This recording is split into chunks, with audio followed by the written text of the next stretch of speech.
Hello and welcome back to Med Madness, the podcast where we delve into essential medical topics and provide you with the knowledge you need for your medical exams and practice. I'm your host, and today we'll be discussing the management of cervical intraepithelial neoplasia grade 3, commonly known as CIN3.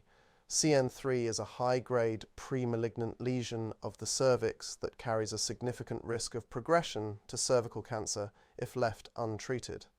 This episode will cover the diagnostic process, treatment options, and follow-up care for patients with CIN3.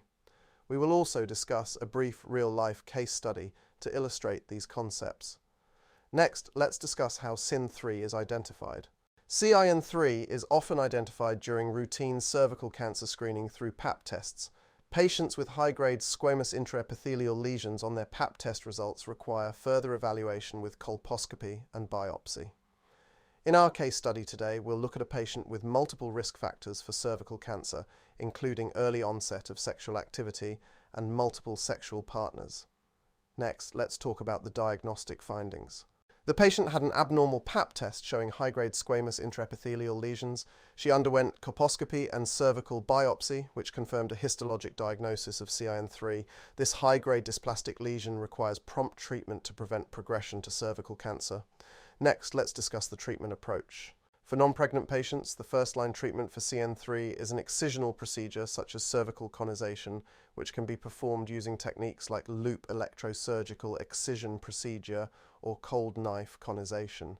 This procedure serves both diagnostic and therapeutic purposes by allowing for the evaluation of invasive cancer and the excision of dysplastic tissue. Next, let's discuss post-procedure follow-up. 6 months after the excisional procedure, HPV-based testing is performed. If the result is negative, annual HPV-based testing is recommended for the next 3 years. However, if the surgical margins are positive, indicating residual CIN, a repeat excisional procedure is necessary. For patients diagnosed with invasive carcinoma, treatment typically includes hysterectomy, radiation, and chemotherapy, depending on the disease stage. Next, let's discuss a real-life case study.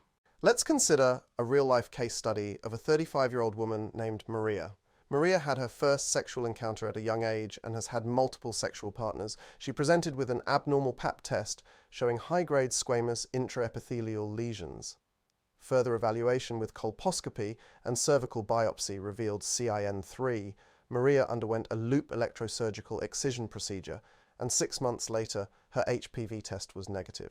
She continued with annual HPV testing for 3 years and remains free of disease, highlighting the importance of timely and appropriate management. Next, let's summarize the key points.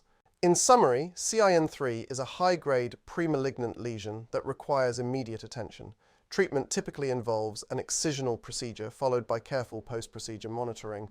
Prompt and appropriate management can prevent progression to cervical cancer, as demonstrated in Maria's case. Thank you for joining us today on Med Madness.